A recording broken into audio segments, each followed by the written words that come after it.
And we're back in the suite. So we got this guy here. She's not cooling. I was here on a PM, and this suite is pretty much empty. There's like nothing in here. Anyway, the unit doesn't heat, and I'll show you that in a minute why. So this is where the meter was for that unit. You can see it runs up into there. And then the unit's not cooling, so because, you know, I use this as a staging area because there's like 60 something units, so I keep all my filters in here. But I was like, oh, I'll put it in cooling, and I noticed the compressor didn't sound right. So when I went on the roof to check the unit, I found that there was no refrigerant in it. So we're here to do a nitrogen pressure test to see if we can find the leak. We're gonna go up on the roof and get this thing pressurized and see what's going on. So here we go.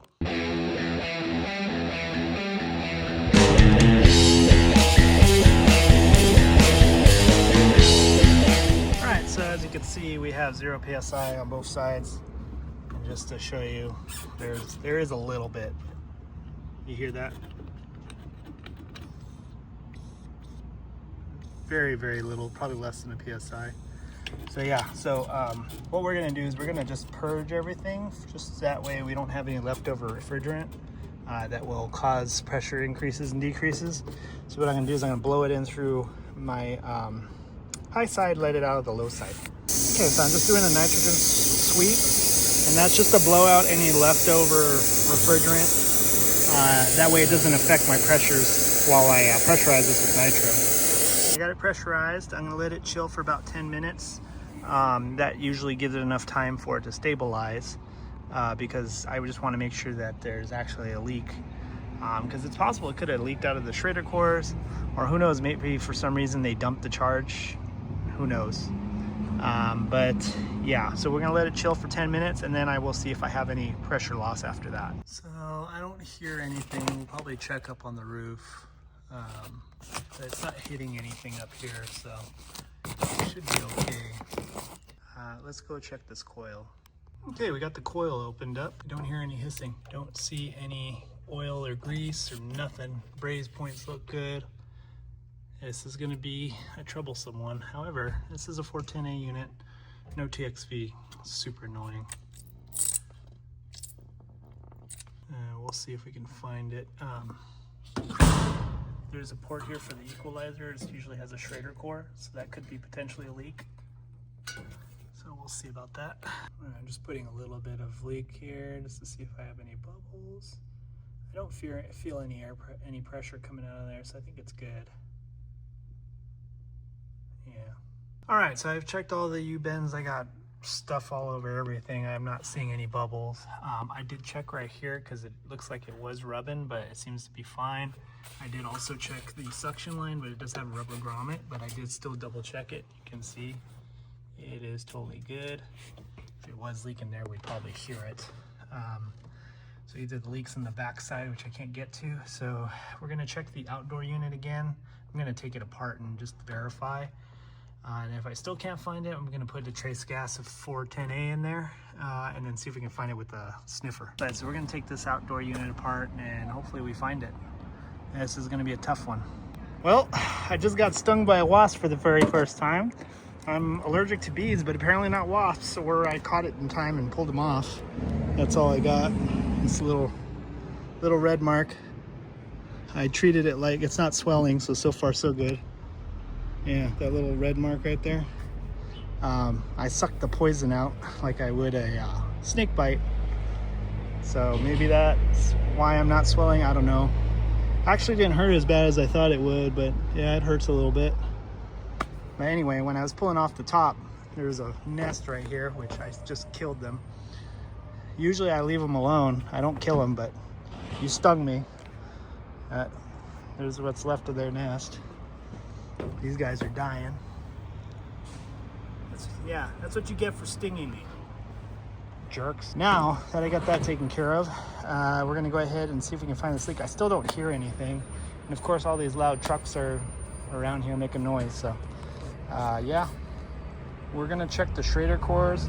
I'm probably gonna have to put some refrigerant in there and see if I can catch it with the sniffer. I have a feeling it's in the indoor coil somewhere where I can't get to. So I'm not finding any leaks. And actually it stabilized at about 350. So I'm wondering if maybe the Schrader cores were leaking or maybe these are leaking. So let's go ahead and take these hoses off and then we'll go ahead and make sure that the Schraders aren't leaking. All right, so we're just gonna check our Schrader cores, make sure they're not leaking.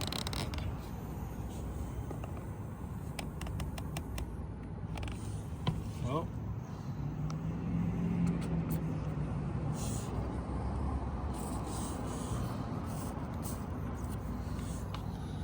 Get a little more stuff on there.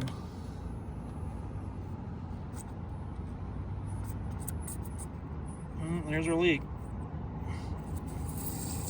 So yeah, when you do a pressure test, don't forget to take off your hoses and check these, because when you have your hoses on there, it's plugging the leak.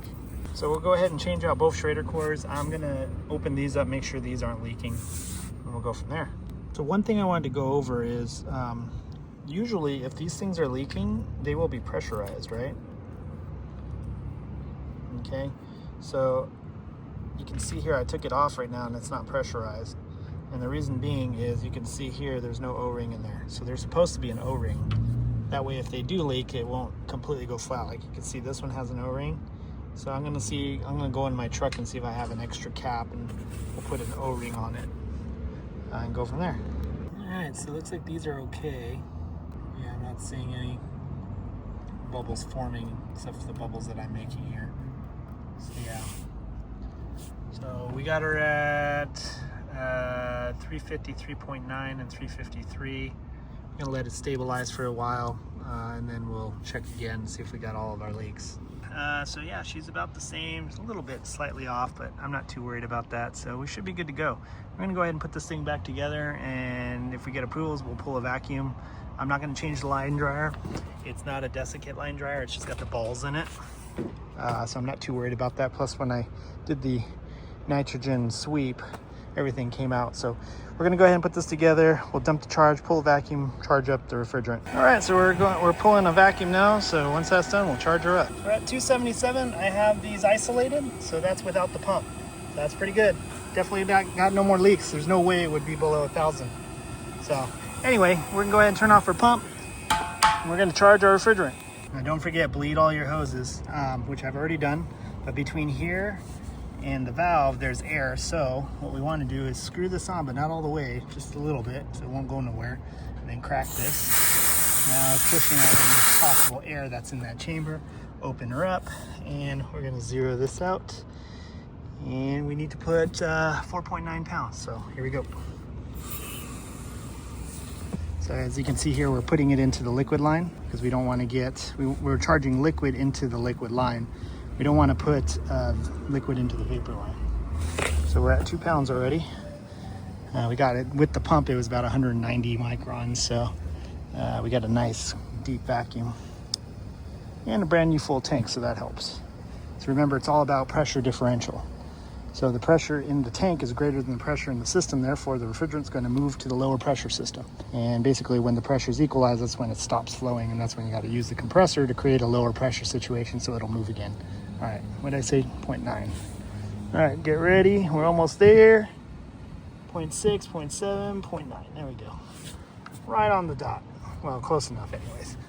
All right, cool. So we're going to go ahead and put our Schrader cores back in. I did put new Schrader cores on there. But every time you put a new Schrader core on there, it does deform the little seal. So I'm going to put new Schraders on there again, just to be 100% safe. And then I've added a O-ring, a new O-ring to our cap. That way, because Schrader cores do leak, that's just kind of part of it. That's why the manufacturer includes a cap that has an O-ring, and that's supposed to cause the system to seal properly. So no system is perfectly sealed. They all leak a little bit, but very little. So anyway, let's go ahead and get this all done. All right, so we came out here on a PM and I found this thing was flat, all because of one of these bad boys. So this guy was leaking. Whether it was loose or it was the seals bad, I don't know, but I changed it out anyway just to be safe. There was no refrigerant in it, so super easy. Didn't have to use Schrader core remover. Well, I actually did, but that's because, you know, stuff. But anyway, yeah, she's back up and running. She's cooling, so hopefully this helps. So remember, if you're doing a nitrogen test, If you can't find the leak, take your hoses off and inspect those Schraders.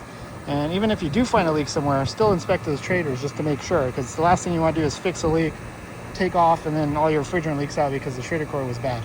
So I just make it a habit of every time if I'm doing any kind of refrigeration repair, I always put new Schrader cores in, whether it needs it or not. It's just a good practice. They're super cheap. It's what I like to say, it's cheap insurance. So anyway, hopefully this helps you out. So thanks for watching. Make sure you like and subscribe, comment, tell me what a horrible technician I am. Hit that bell notification, and follow me on Instagram and Facebook. And if you want to support the channel, pick up some tools from my tool store. Here's a tool. And pick up my work socks from Camel City Mill. Thanks for watching.